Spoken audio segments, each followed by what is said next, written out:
Peace. Now I'm trying to share one moment.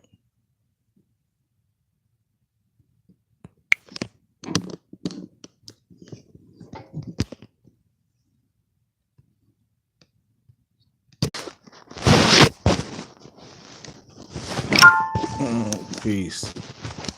Back at it. I think I fell asleep early, man. I took a little bit of medicine to get up under this weather. To get up under this I don't know. It was like my throat was itching just a tad bit. I ain't with all that. Can't get sick. I got stuff to do, right? So we gonna have this today. I don't know. It's just so many people doing so much when it comes to Black history. That Black history is every day, not just February. I hope your today was great. If not, it's gonna get better. And I hope your tomorrow was greater.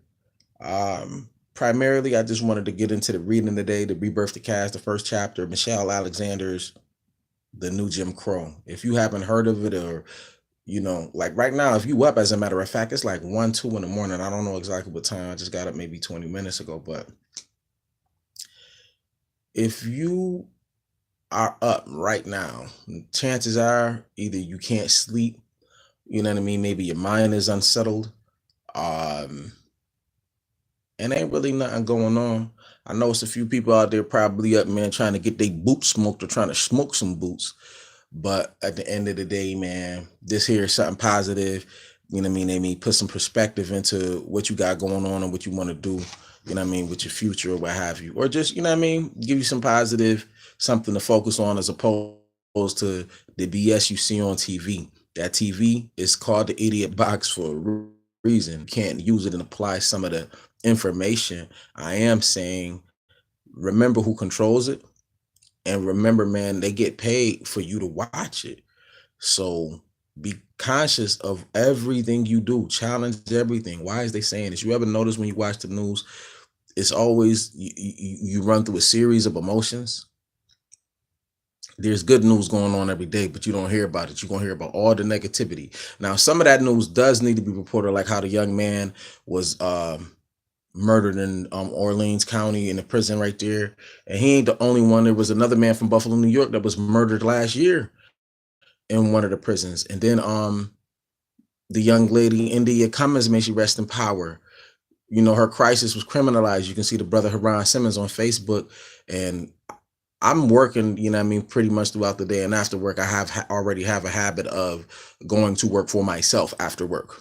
You know what I mean? You can't leave your children your job. So you need to be providing and building a legacy of something that you'll be able to leave them. Our competitors have eaten off the backs of our labor for years, and everyone else eats off of us. It's time to stop the cycle and get back to the original way of things. And the original way we populated the entire earth. It ain't nothing that you see or done that we ain't did already. So with that, let's hop into the rebirth to Cass. The rebirth of Cass. The slave went free, stood a brief moment in the sun, then moved back again towards slavery. W.E.B. Du Bois, Black Reconstruction in America. For more than 100 years, scholars have written about the illusory nature of the Emancipation Proclamation. President Abraham Lincoln issued a declaration purporting to free slaves held in Southern Confederate states, but not a single Black slave was actually free to walk away from a master in those states as a result. A civil war had to be won first, hundreds of thousands of lives lost, and then, only then, were slaves across the South set free. Even that freedom proved illusory, though.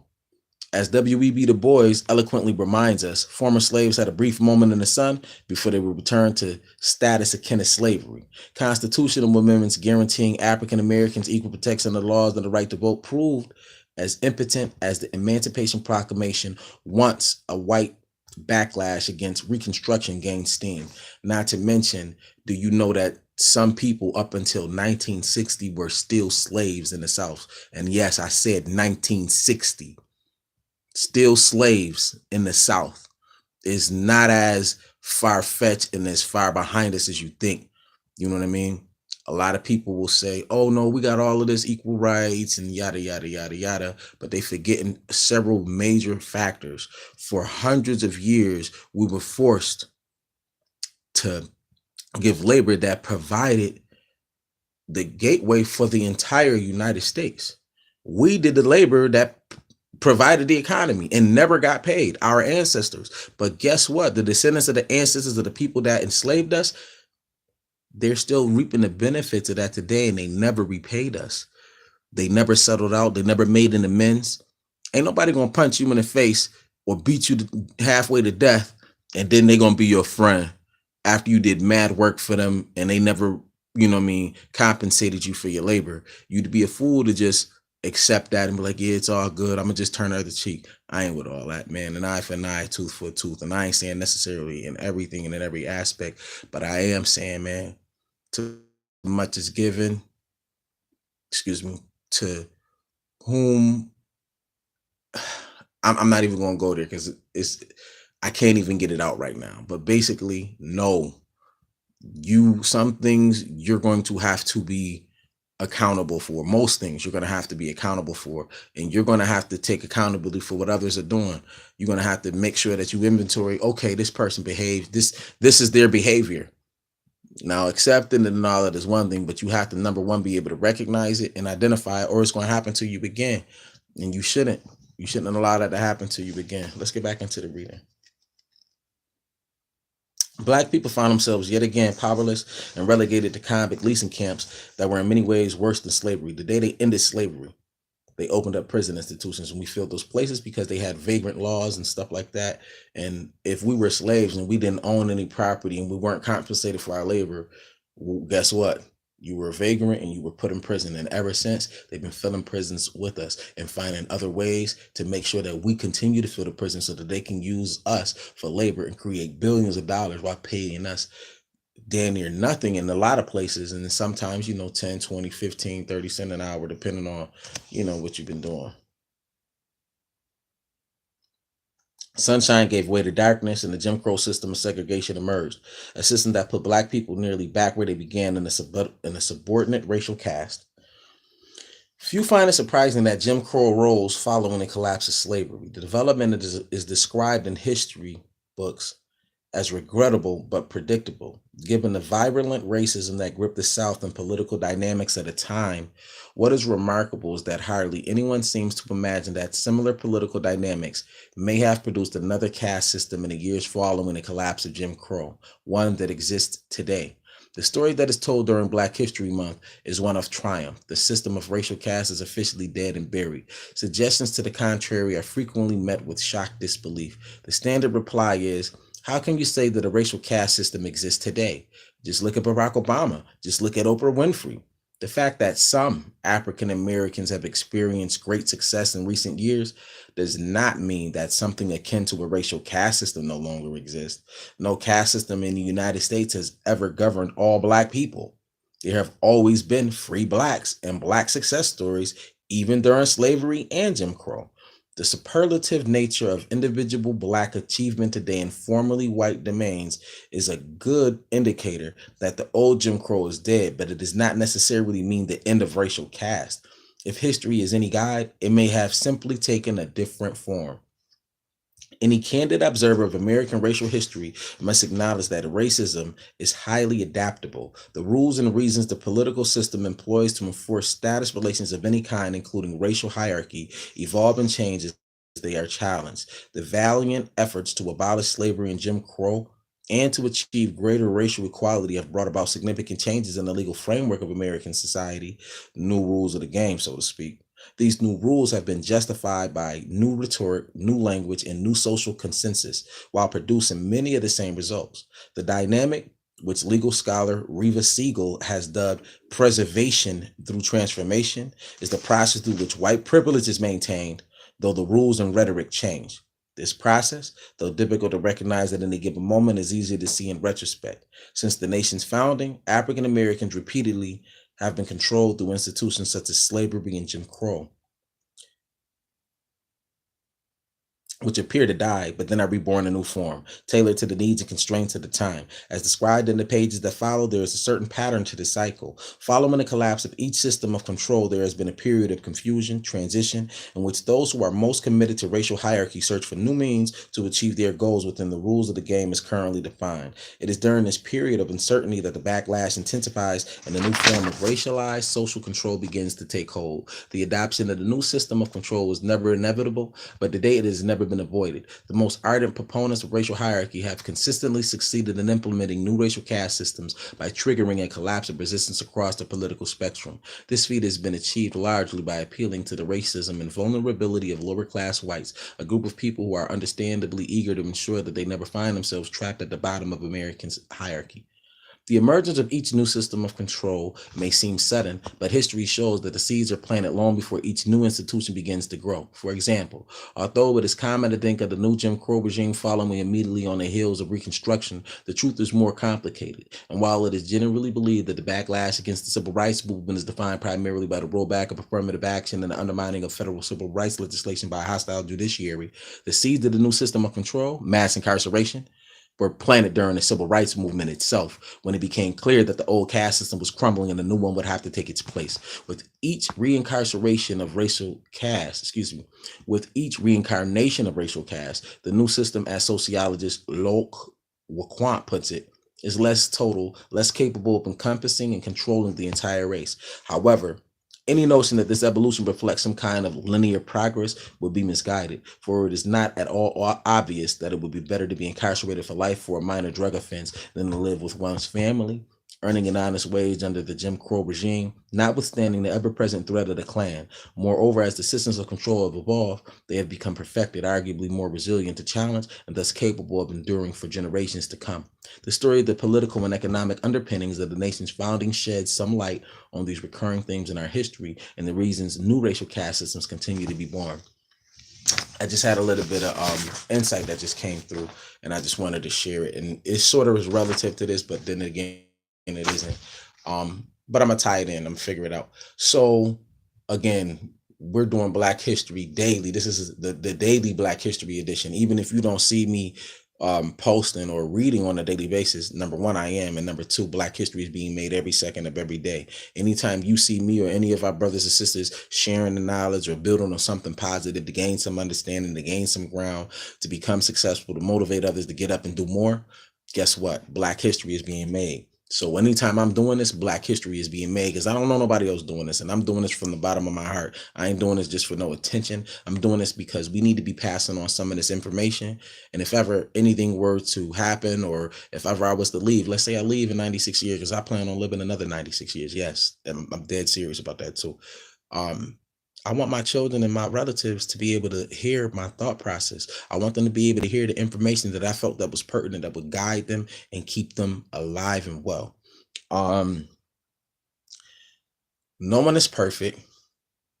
And just because you got a degree or you making a few dollars doesn't mean that you can't be taught by somebody that isn't financially making the same amount of money as you. A lot of us are playing into this ego thing and playing into colorism. They go on with the dark skin, brown skin, light skin. Listen, man, you got melanin in your blood. It ain't no dark skin, light skin. And I mean, we can say that those are just shades, but at the end of the day, man, we one and the same. Leave that be. Stop talking about team light skin, team dark skin. Ain't no none of that, man. It's team Pan African, period. Because at the end of the day, I don't care if you're from Nigeria. I don't care if you're from Laos. I don't care if you're from India. I don't care if you're from Ethiopia. I don't care if you're from South Africa. I don't care if you're from Ghana. I don't care if you're from Haiti. I don't care if you're from the Dominican Republic, Puerto Rico, Brazil, etc. Guess what? You get locked up, they're going to treat you the same exact way they've been treating the so-called nigga forever. Because you are Pan-African. Nah, you're not a nigga. You're Pan-African. You are part of the Pan-African diaspora. And if you don't know what that is, you need to go and look it up. And you need to teach your children that. Stop believing everything that was just passed to you because it sounds nice and it has some positivity into it. Look and see the deception. For instance, there's a whole bunch of mega churches, black and white, right?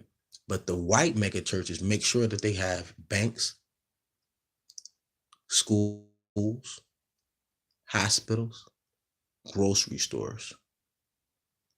You tell me one community, fuck that. You tell me 10 communities that are black or brown that own their own hospital, bank, grocery store, and school. Yeah. See, people will laugh with you and they'll rub elbows with you and they'll get money with you, but the whole time they're just using you. And you have to be aware of it because, sometimes it seems like it's fair game. You know what I mean? But we're going to get back into this. This next part says the birth of slavery. Back there before Jim Crow, before the invention of the Negro or the white man, or the words and concepts to describe them, the colonial population consisted largely of a great mass of white and black bondsmen who occupied roughly the same economic category and were treated with equal contempt by the lords of the plantations and legislatures. Curiously unconcerned about their color, these people worked together and relaxed together. LeBron Bennett Jr., that's what he said. The concept of race, or possibly he wrote, the concept of race is a relatively recent development. Only in the past few centuries, owing largely to European imperialism, have the world's people been classified along racial lines.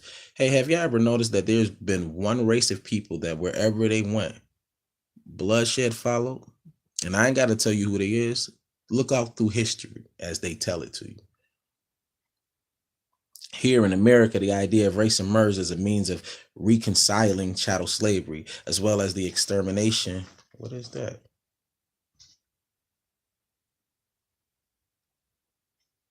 As well as the extermination of American Indians with the ideals of freedom preached by whites and the new colonies. In the early colonial period, when settlements remained relatively small, indentured servitude was the dominant means of securing cheap labor. Under this system, whites and blacks struggled to survive against a common enemy, what historian LeBron Bennett Jr. describes as the big planter apparatus and a social system that legalized terror against black and white bondsmen. Initially, blacks brought to this country were not all enslaved. Many were treated as indentured servants. As plantation farming expanded, particularly tobacco and cotton farming, demand increased greatly for both labor and land. The demand for land was met by invading and conquering larger and larger swaths of territory. American Indians became a growing impediment to white European progress, and during this period, the images of American Indians promoted in books, newspapers, and magazines became increasingly negative. As sociologists Keith Kilty and Eric Swank have observed, eliminating savages is less of a moral problem than eliminating human beings, and therefore American Indians came to be understood as a lesser race, uncivilized savages, thus providing a justification for the extermination of the native peoples. There's no justification for exterminating the people, period, at all. The growing demand for labor was met through slavery. American Indians were considered unsuitable as slaves, largely because native tribes were clearly in a position to fight back. The fear of raids by Indian tribes led plantation owners to grasp for an alternative source of free labor. European immigrants were also deemed poor candidates for slavery, not because of their race, but rather because they were in short supply, and enslavement would quite naturally interfere with the voluntary immigration to the new colonies. Plantation owners thus viewed Africans who were relatively powerless as their ideal slaves. The systematic enslavement of Africans and the rearing of their children under bondage emerged with all deliberate speed, quickened by events such as Bacon's Rebellion. Nathaniel Bacon was a white property owner in Jamestown, Virginia, who managed to unite slaves, indentured servants, and poor whites in a revolutionary effort to overthrow the planter elite. Although slaves clearly occupied the lowest position in the social hierarchy and suffered the most under the plantation system, the condition of indentured whites was barely better, and the majority of free whites lived in extreme poverty. As explained by historian Edmund Morgan, in colonies like Virginia, the planter elite with huge land grants occupied a vastly superior position to workers of all colors. Southern colonies did not hesitate to invent ways to extend the terms of servitude, and the planter class accumulated uncultivated lands to restrict the options of free workers. The simmering resentment against the planter class created conditions that were ripe for revolt. Varying accounts of Bacon's rebellion abound, but the basic facts are these. Bacon developed plans in 1675 to seize Native American lands in order to acquire more property for himself and others and nullify the threat of Indian raids. When the planter elite of Virginia refused to provide militia support for his scheme, Bacon retaliated, leading an attack on the elite, their homes, and their property. He openly condemned the rich for the oppression of the poor and inspired an alliance of black and white bond laborers, as well as slaves who demanded an end to their servitude. The attempted revolution was ended by force and false promises of amnesty. A number of people who participated in the revolt were hanged. The events in Jamestown were alarming to the planter elite, who were deeply fearful of the multiracial alliance of bond workers and slaves. Word of Bacon's rebellion spread far and wide, and several more uprisings of similar type followed. In an effort to protect the superior status and economic position, the planters shifted their strategy for maintaining dominance. They abandoned their heavy reliance on indentured servants in favor of the importation of more black slaves. Instead of importing English speaking slaves from the West Indies, who were more likely to be familiar with European language and culture, many more slaves were shipped directly from Africa. These slaves would be far easier to control and far less likely to form alliances with poor whites. Fearful that such measures might not be sufficient to protect their interests, the planter class took an additional precautionary step, a step that would later come to be known as a racial bribe. Deliberately and strategically, the planter class extended special privileges to poor whites in an effort to drive a wedge between them and black slaves. White settlers were allowed greater access to Native American lands. White servants were allowed to police slaves through slave patrols and militias, and barriers were created so that free labor would not be placed in competition with slave labor. These measures effectively eliminated the risk of future alliances between black slaves and poor whites. Poor whites suddenly had a direct personal stake in the existence of a race-based system of slavery. Their own plight had not been improved by much, but at least they were not slaves. Once the planter elite split the labor force, poor whites responded to the logic of their situation and sought ways to expand their racially privileged position. By the mid 1770s, the system of bond labor had been thoroughly transformed into a racial caste system predicated on slavery. The degraded status of Africans was justified on the ground that Negroes, like the Indians, were an uncivilized lesser race, perhaps even more lacking in intelligence and laudable human qualities than the red-skinned natives. The notion of the white supremacy rationalized the enslavement of Africans, even as whites endeavored to form a new nation based on the ideas of equality, liberty, and justice for all. Before democracy, chattel slavery in America was born. It may be impossible to overstate the significance of race in defining the basic It may be impossible to overstate the significance of race in defining the basic structure of American society. The structure and content of the original Constitution was based largely on the effort to preserve a racial caste system, slavery, while at the same time affording political and economic rights to whites, especially propertied whites. The Southern slaveholding colonies would agree to form a union only on the condition that the federal government would not be able to interfere with the right to own slaves. Excuse me.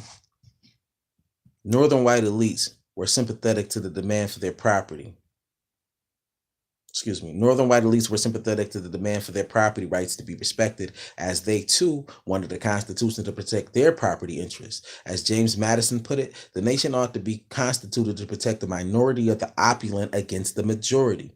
Consequently, the Constitution was designed so the federal government would be weak, not only in its relationship to private property, but also in relationship to the rights of states to conduct their own affairs.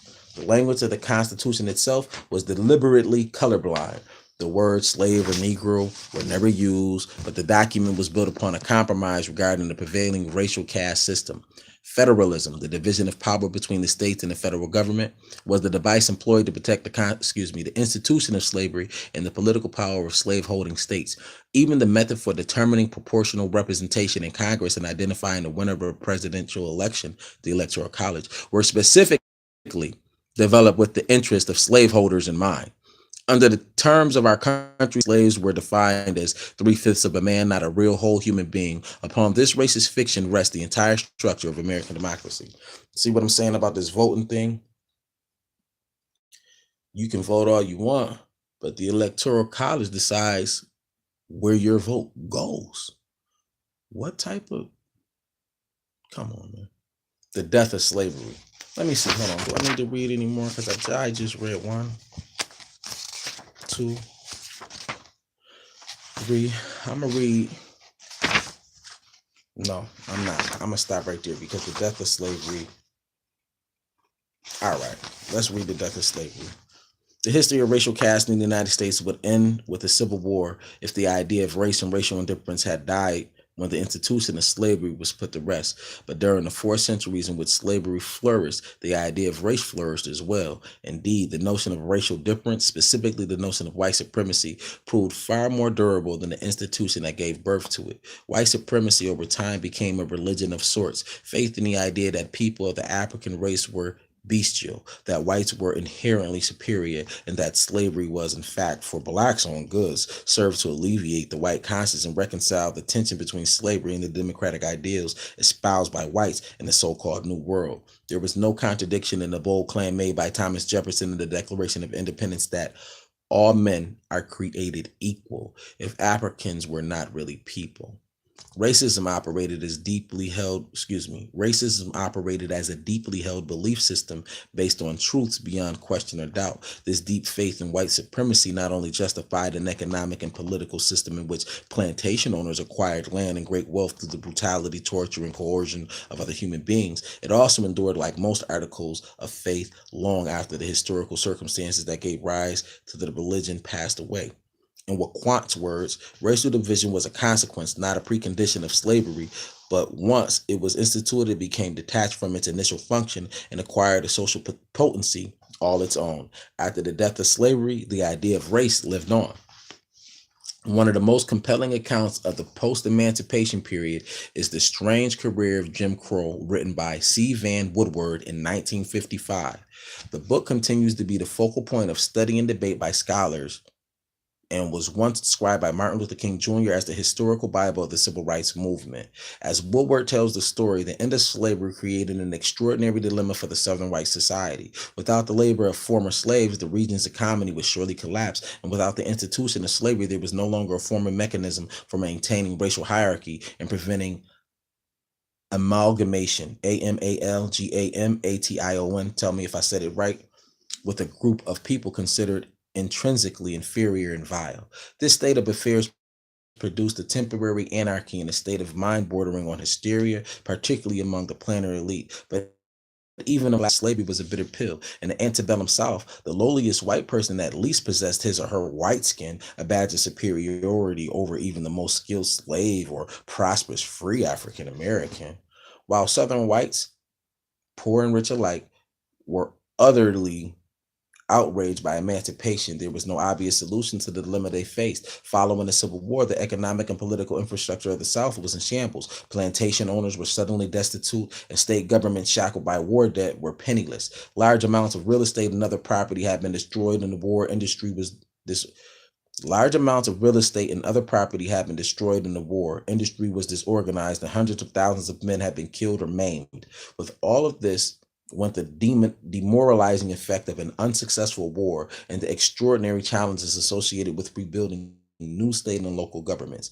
Add to all this sudden Add to all this the sudden presence of 4 million newly freed slaves, and his picture becomes even more complicated. Southern whites, Woodward explains, strongly believed that a new system of racial control was clearly required, but it was not immediately obvious what form it should take.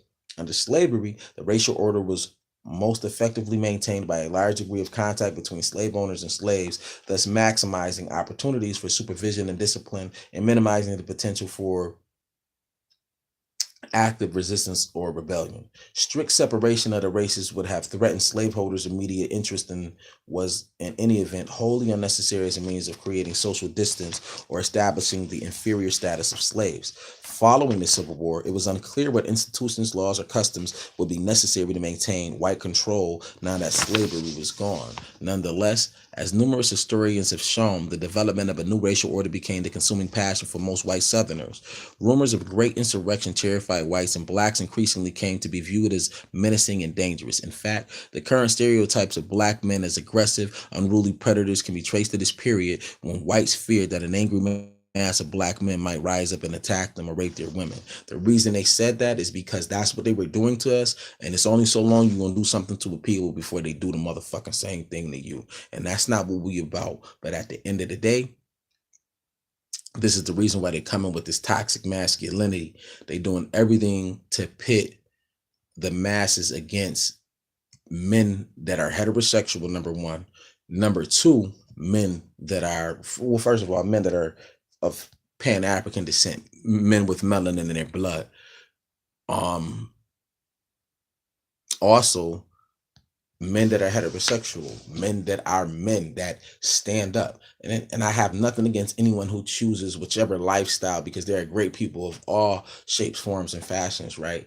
But at the end of the day, stop allowing people to make you think that this toxic masculinity thing, because just think about this. How stupid would it sound to say toxic feminism, right?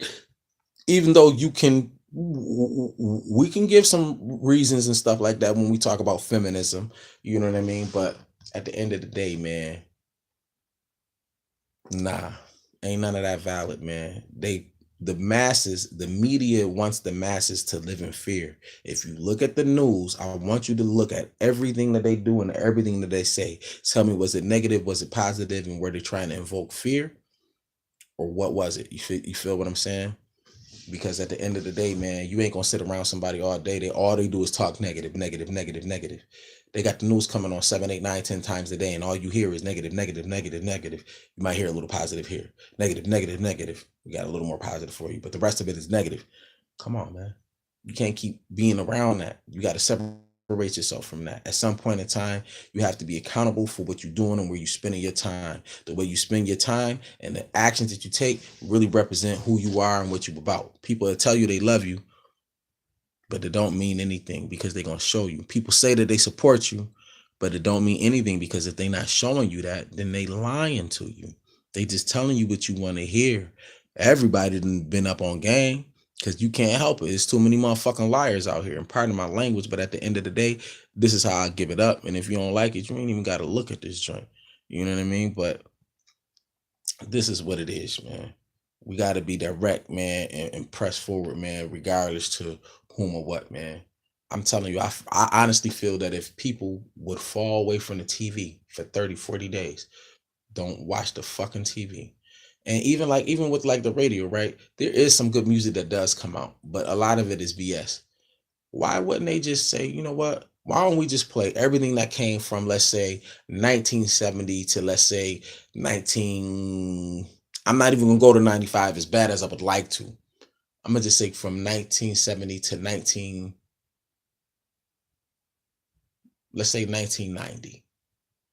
Play the music the way that it came out then and just rock that out, you know what I mean, for 3 months and watch the behavior of people, man, because people are affected by the music, people are affected by the media. It all plays a part in what's going on right now. You know what I mean? Let's get back into this so I can get out y'all here, man, for the day. Um, Equally worrisome was the state of the economy. Former slaves literally walked away from their plantations, causing panic and outrage among plantation owners. Large numbers of former slaves roamed the highways in the early years after the war. Some converged on towns and cities, others joined the federal militia. Most white people believed African Americans lacked the proper motivation to work, prompting the provisional Southern legislatures. This is crazy. Most white people believed African Americans lacked the proper motivation to work. They've been working for 400 years while y'all was sitting there forcing them, watching them. Y'all were the lazy ones. We populated the entire earth. We created civilization all over. Period. There's no way we could have been lazy. Everything came from us. Period. Even when you look at the United States of America, it was built by us, and we haven't been compensated, and we deserve the compensation. It's been overdue. Prompting the provisional Southern legislatures to adopt the notorious black codes. As expressed by one Alabama planter, we have the power to pass stringent police laws to govern the Negroes. This is a blessing, for they must be controlled in some way, or white people cannot live among them. While some of these codes were intended to establish systems of peonage resembling slavery, others foreshadowed Jim Crow laws by prohibiting, among other things, interracial seating in the first class sections of railroad cars and by segregating schools. Although the convict laws enacted during this period are rarely seen as part of the black codes, that is a mistake.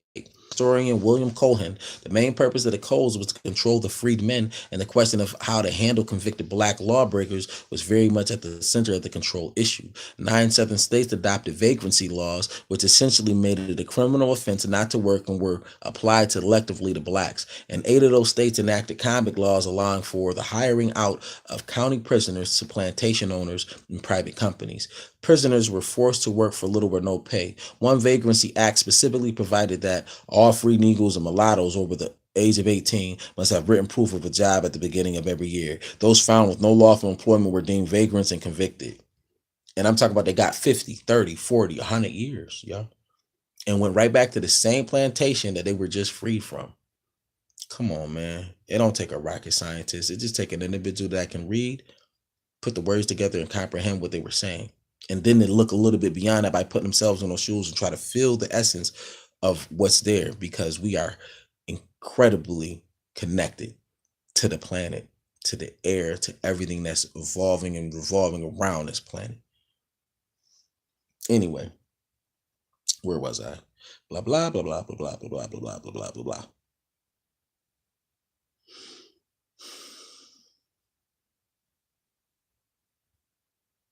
Okay.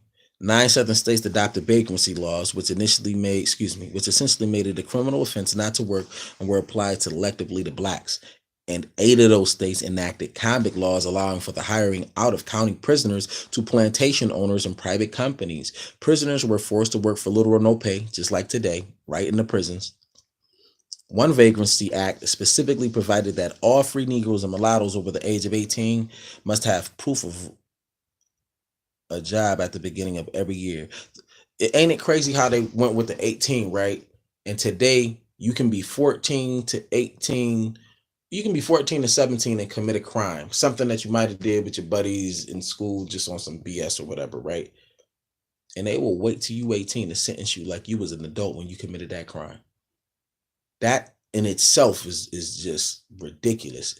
And I'm telling you, a good 90% of the brothers that have been going through those revolving doors, when they were 14, 15, 16, and 17, they were sentenced like grown men, but they weren't taught to be grown men. There's no rehabilitation in prison. I don't care what nobody tell you. I've been there from coast to coast. There's no rehabilitation in prison. Rehabilitation starts within itself, and prison does not make people rehabilitated. You're going to go to a place where there's more criminals and people that think criminal minded, and you think that you're going to come out scholarly. You might, because if you want to some degree you can, but it's very hard when 98% of the people around you are thinking criminally minded. It's going to impression on you how to do other things that you wasn't even thinking about doing, and how to do them better, or just interest you in other ways that you don't even want to be impressioned upon. Because at the end of the day, man, there's other ways to get out here, man, and make it happen, as opposed to just being a criminal, fam.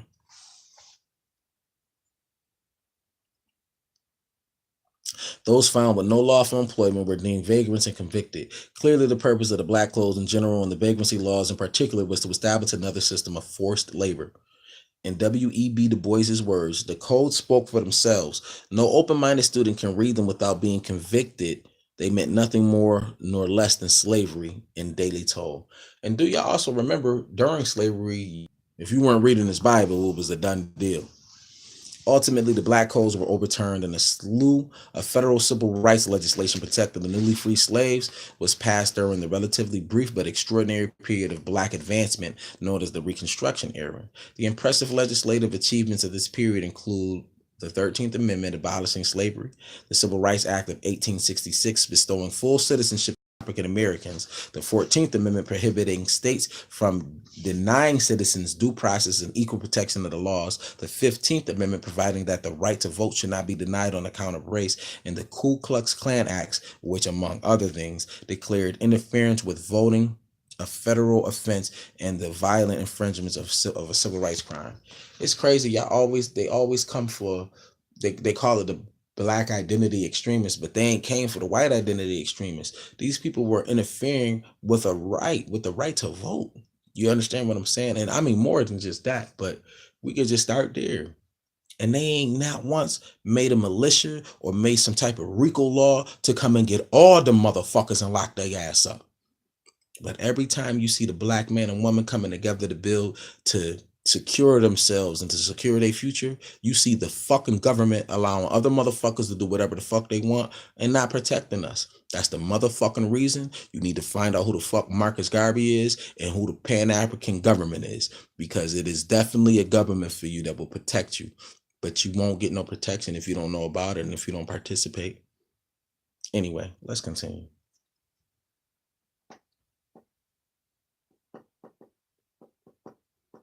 Ku Klux Klan, which among other things declare interference with voting a federal offense and the violent infringement of civil rights a crime. The new legislation also provided for federal supervision of voting and authorized the president to send the army and suspend the writ of habeas corpus in districts declared to be in a state of insurrection against the federal government. In addition to the Reconstruction era brought the expansion of the Freedmen's Bureau, the agency charged with the responsibility of providing food, clothing, fuel, and other forms of assistance to destitute former slaves. And what happened to them? A public education system emerged in the South, which afforded many blacks and poor whites their first opportunity to learn to read and write. This is the reason why I'm saying readers are leaders, because there is some serious power in not only being able to read, to being able to comprehend it and decipher it and use it to your advantage.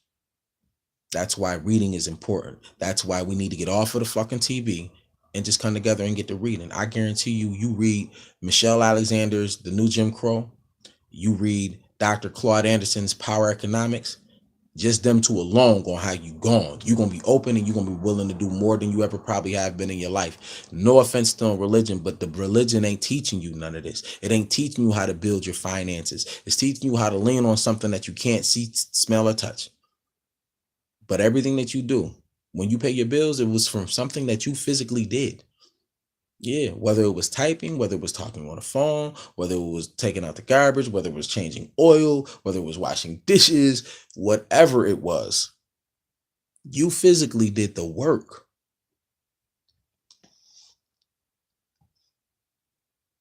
While the Reconstruction era was fraught with corruption and arguably doomed by the lack of land reform, the sweeping economic and political developments in that period did appear, at least for a time, to have the potential to seriously undermine, if not completely eradicate, the racial caste system in the South.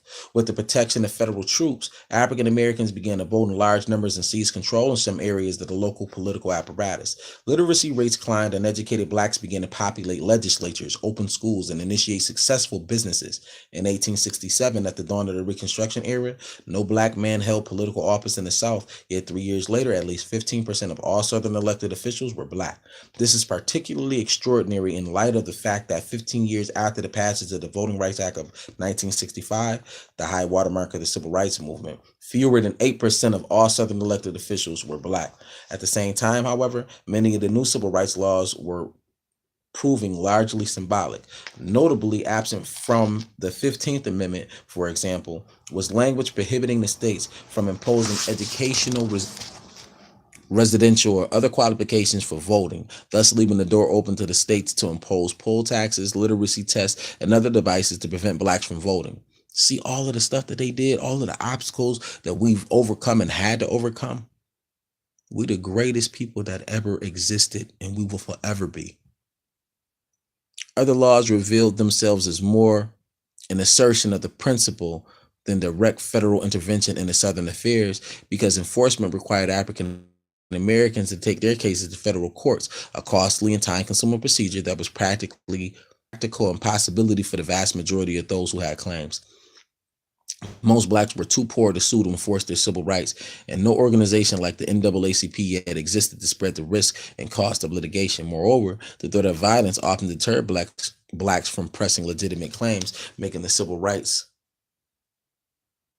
of former slaves largely illusory, existing on paper but rarely to be found in real life.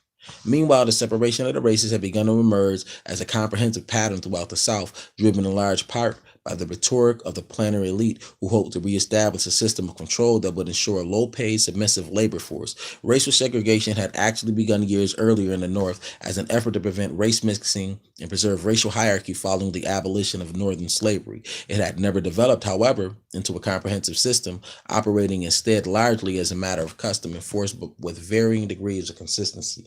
Even among those most hostile to Reconstruction, few would have predicted that racial segregation would soon evolve into a new racial caste system as stunningly comprehensive and repressive as the one that came to be known simply as Jim Crow. When I come back to this, whenever I do, we're going to be talking about the birth of Jim Crow. With that, I hope your today is great. If not, make it great. And I hope your tomorrow will be greater. Peace.